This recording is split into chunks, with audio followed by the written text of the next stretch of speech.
कि यह ईश्वर की मर्जी है, और उस हाल में भी खुश रहना। तुम्हारे चाहने से कुछ नहीं होता। तुम चाह तो रहे हो कि तुम करोड़पति हो जाओ, कहां हो पाए। तुम चाहते रहे हो कि हम बड़े पैसे वाले हो जाएं, तुम्हारे चाहने से क्या हुआ। सारी जिंदगी चाह तो रहे थे, क्या हुआ। इसलिए तुम्हारे चाहने से कुछ नहीं होगा। इसलिए कहता हूं कि जैसे भगवान रख रहे हैं, खुश रहो, खूब आनंद से रहो, और ये ना कहो कि हम बहुत दुखी हैं। हर हाल में ये कहा करो, हम बहुत सुखी हैं। हमारे जितना सुखी कोई नहीं। एक बहू, एक सास मेरे पास आई, गुरुजी मैं बहुत दुखी हूँ। थोड़ी देर बाद कोई बहू आई, महाराज जी मैं बहुत दुखी हूँ। तब तक पड़ोसन आई, गुरुजी मैं बहुत दुखी हूँ। 8-10 लोग आए और एक ही सवाल बोले कि महाराज जी मैं दुखी हूँ। तो मैंने कहा एक काम करो, तुम सारे लोग अपना अपना दुख एक कागज में लिखो, एक पर्ची बनाओ और सब मुझे दो। सबने अपना अपना दुख एक कागज में लिखा और सबने मुझे पर्ची बना के दी। मैंने उसको एक बर्तन में डाल दिया और सारी पर्चियों को मिक्स कर दिया, और मैंने कहा कि तुमसे कम दुख वाला जिसका दुख है वो तुम पर्ची उठा लो, इनमें से कोई एक पर्ची उठाओ। तो एक बहन ने पर्ची उठाई और मैंने पूछा कि इसमें जो दुख लिखा है वह तुम्हारे वाले दुख से कम है कि ज्यादा है। तो उसने अपने दुख को उसके दुख से मैच किया, मिलाया कि हमारा दुख तो फिर भी ठीक था, ये ज्यादा। उसने पर्ची मोड़ के फिर डाल दी, बोली महाराज जी हमारी वाला ठीक है, ये थोड़ा ज्यादा टफ है। हमने कहा चलो अब यहां बैठो। दूसरी को बुलाया, हमने कहा चलो आप अपना एक पर्ची उठाओ। उसने पर्ची उठाई, हमने कहा खोलो। उसने देखा, हमने कहा जो तुम्हारा दुख था, तुम कहती थी ना बड़े दुखी हैं, तो देखो जरा तुम्हारे दुख से ये दुख कम है कि ज्यादा है। उसने बोला महाराज जी ये तो हमसे ज्यादा है। उसने भी मोड़ के रख दिया। ऐसे करते करते सब बैठ गए। हमने कहा देखो ईश्वर ने तुम्हें जितना दुख दिया है, आज जमाने में तुमसे ज्यादा दुखी लोग भी मौजूद हैं। आप ये ना समझो कि सिर्फ आप दुखी हैं, ना मेरी माँ, आपसे भी बड़े बड़े दुखिया लोग हैं। अच्छा ये बताओ मैया, सच्ची बताना, जितना दुख आपके जीवन में है, क्या इतना दुख औरों के जीवन में नहीं है? आपसे ज्यादा दुखी लोग मिल जाएंगे बाजार में, हाँ या ना? बोलो हाँ या ना? आपसे ज्यादा दुखी लोग मिल जाएंगे ना? हाँ। आपका दुख तो कुछ भी नहीं है, लोगों का तो बहुत दुख है।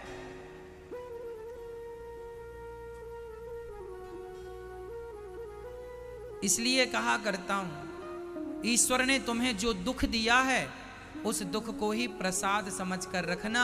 ये समझना कि औरों से बहुत कम दुख दिया है परमात्मा ने आपको, औरों को तो बहुत है। तुम इतने में ही अधीर हो रहे हो, तुम इतने से दुख में परेशान हो रहे हो। तुमने अभी दुख देखा कहां है? दुख क्या होता है तुम जानते ही नहीं हो। तुम्हें तो जरा घर का काम ज्यादा पड़ जाए तो उसे दुख मान लेते हो। तुम्हें तो सास 2 गालियां दे दे तुम उसे दुख मान लेते हो। ये दुख नहीं है। दुख तो माता सीता के जीवन में था। जंगल में अकेली बिना चप्पल के रहती थी। जंगल से लकड़ियां काट कर अपने बच्चों को जंगल में लव कुश को पाल पोस कर बड़ा किया। ना तो पति का सहयोग था, ना देवर का सहयोग था, ना बाप का सहयोग था, ना माँ से अपना दुखड़ा रो फोन भी तो नहीं था उस जमाने में कि माँ से अपना दुख ही रो ले। आजकल की बेटी तो अपना दुख माँ से रो लेती है, पर माता सीता के जीवन में तो दुख किसके सामने रोए, वह कंधा भी नहीं था कि किसी के सामने अपना दुख रो सके। उनका दुख कितना था। दुख तो माता कुंती के जीवन में था।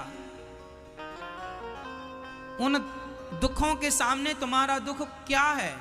कुछ भी नहीं है। फिर भी तुम कहती हो हम बड़े दुखी हैं, हम बड़े दुखी हैं। मैया जी दुख में भी सुख को ढूंढा करो।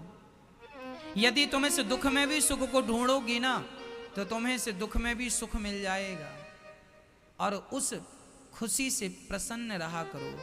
ईश्वर ने हमारे को बहुत दिया है, हम इतने दुखी नहीं हैं जितना हम अपने आप को मान रहे हैं।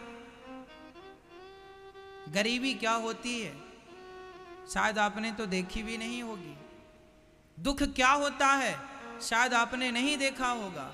इसलिए कहता हूं कि शिकायत भरा जीवन ना हो कि विधाता तुमने ये नहीं दिया, ये नहीं दिया।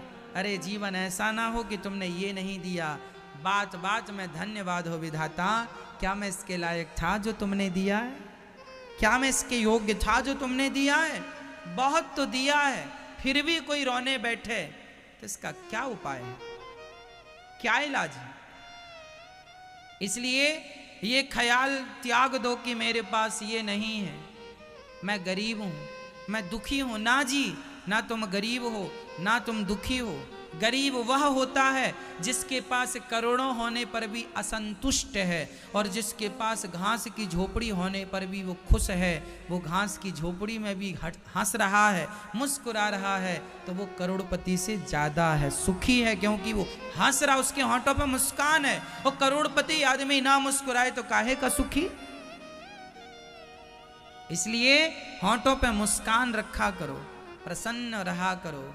ईश्वर बहुत कुछ दे रहे हैं, पीने को पानी। चलो आप तो खाने पीने की बात करती हो मैया। एक सज्जन हमसे मिलने आए, उन्हें यहाँ गले का कैंसर हो गया था। मैया कर लो पंचायत।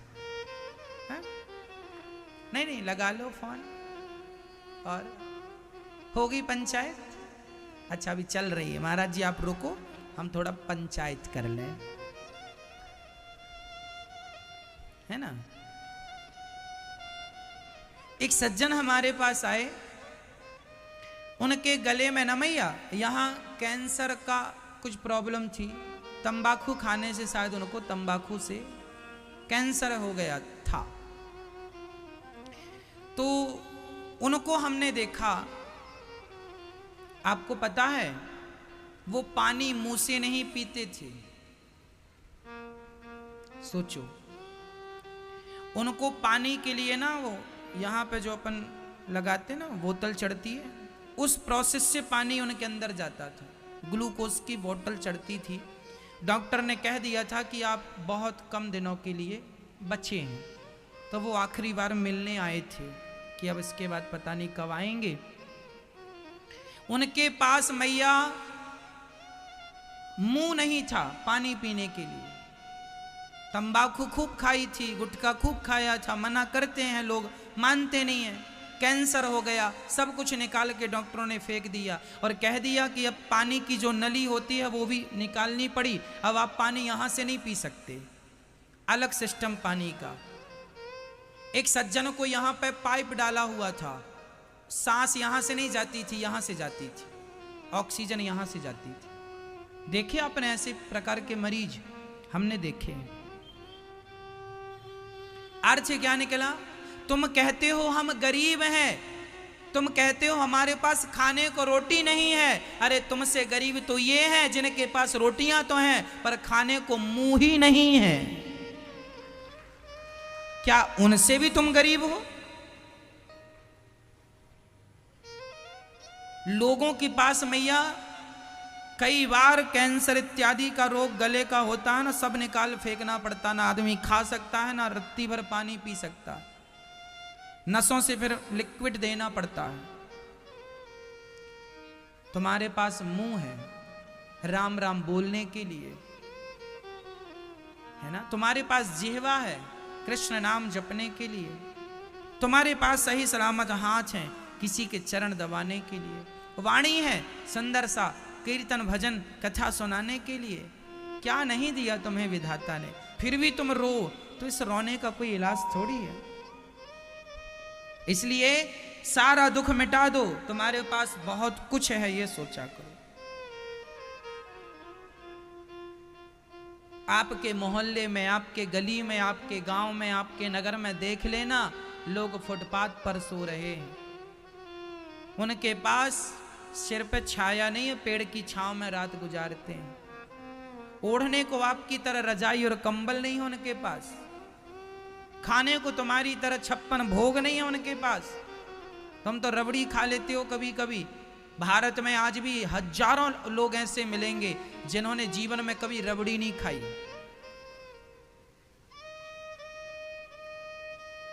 एक बार आपको बताएं मैं ये जी, हमारे भारत में अभी क्या क्या है मैं आपको बताऊं। एक बार हम एक गांव में कथा करने गए थे, बहुत पहले, बहुत निर्जन गांव था। उस गांव में हमने अपने एक मित्र को कहा, जाओ दुकान में जरा ठाकुर जी को भोग लगानी है, मिश्री और बादाम लेके आओ। भगवान जी के लिए जरा सी ले आना, मुट्ठी 2 मुट्ठी 100 ग्राम ले आना जाओ। वहां किराने की दुकान में जब गए तो मिश्री और बादाम मांगी गई, तो मिश्री तो मिल गई पर बादाम के नाम पर उन्होंने मूंगफली दे दी। और मूंगफली लाए तो हमने कहा ये क्या है?